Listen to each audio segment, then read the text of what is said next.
Okay,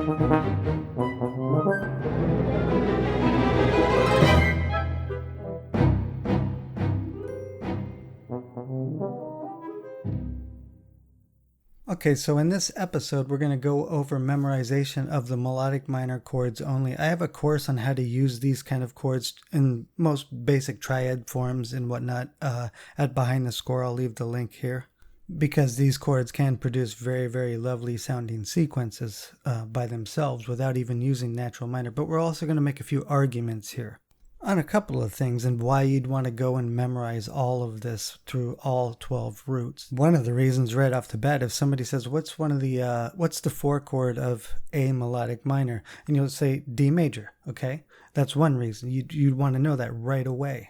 So memorization of melodic minor ascending chords only. That's what we're dealing with. I forgot to mention that earlier. So we want to know what they are, regardless of key. And I'm going to make an argument why we do so much theory like this as creators, regardless of the style you're into. So the question I see asked a lot, does theory make you better at creation? Well, let's see. Let's do a quick test here. Let's say we want to do D minor. Okay. Well, I already know the chords of D melodic minor, and I already know the chords of D natural minor, and I know...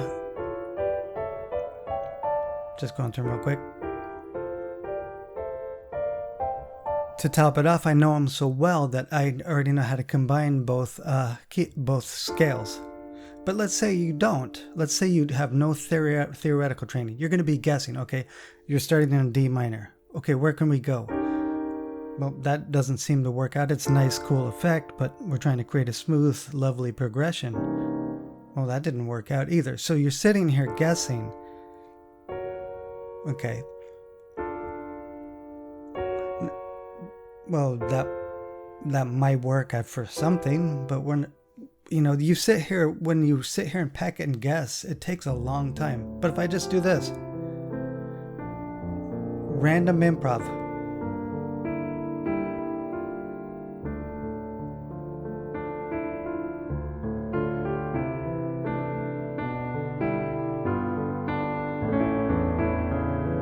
So I combine both natural minor and melodic minor because I know them so well that it's easy to do something very quickly like that. And that's my answer is, does theory make you better at creation? No, but it eliminates the guessing and speeds things up.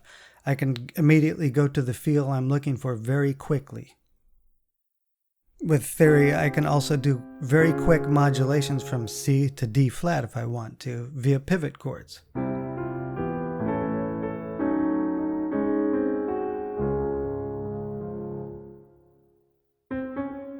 So it's not a great composition, but it sure sped up the process of being able to get for it to a very distant key.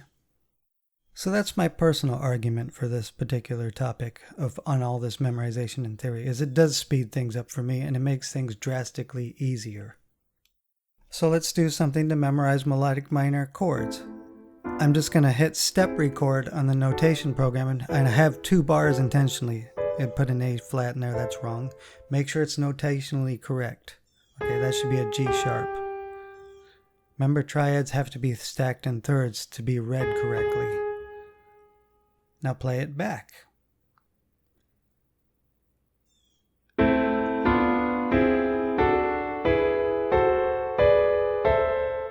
Now why the playback? Because if you listen to it strong enough, it also trains your ear and you'll be able to recognize these chords and say, oh, that's melodic minor chords. Another argument leaning towards theory. So changing staves to C sharp minor, the key it would be in, C sharp minor, D sharp minor, E augmented. Also call them out too. F sharp major, G sharp major, A sharp diminished, B sharp diminished, C sharp minor. Now you notice they're stacked in thirds, so go ahead and hit playback. Let's train our ear on this sound.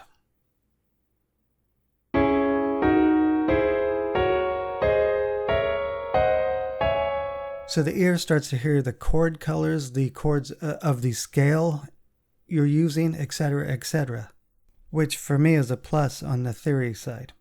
Moving on, I'm going to start doing it quicker now.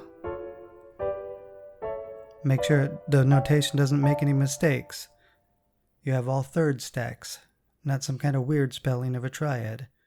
So again, just as a reminder, you want to do this process like this. Actually, I'm doing it really fast because you want to go 1 chord D minor, 2 chord E minor, 3 chord F augmented, 4 chord G major, 5 chord A major, 6 chord B diminished, 7 chord C sharp diminished, 1 chord D minor.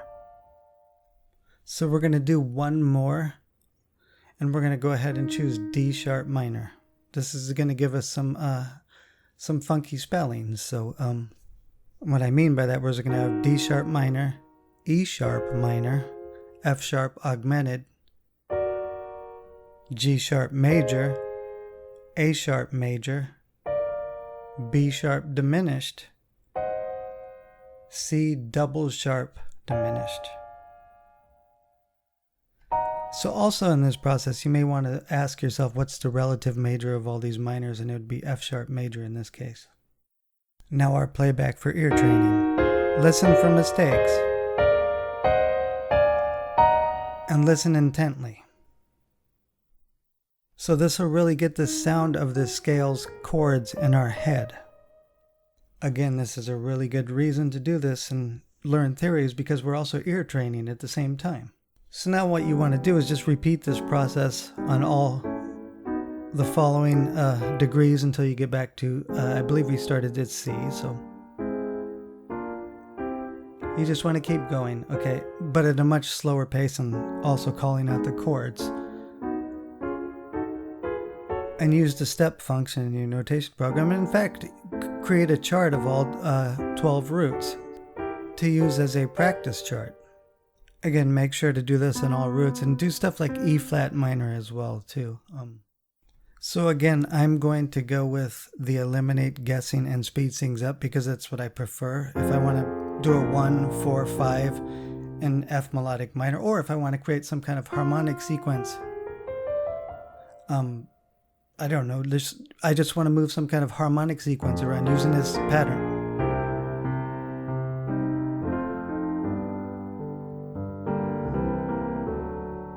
And just keep moving it around. So that's the reason I say to do the theory, because the more guesswork you eliminate, it's not going to help you create better, but it's going to help you eliminate a lot of guesswork on the sound you're looking for. Also on possibilities of where you can go when creating chord progressions without having to sit there and peck for 20 minutes trying to find the next chord of your sequence. This includes complex chords. If you know how to create complex chords, then it just speeds up the process of creating a complex chord progression using complex chords. Using diatonic chords, chord progressions are not that hard to actually create with 7 diatonic chords. This is especially true if you have them so memorized that you really don't have to do much thinking of where to go next. You can actually just kind of do it or even hear it, which again gives us another plus because we have also ear training now involved. The more you memorize and sit here and do these exercises, your ear is going to finally pick up on that. And one day you'll be walking by the TV, like I always say, and see a movie on the screen like, I don't know, something like Avatar, and immediately recognize Dorian or something.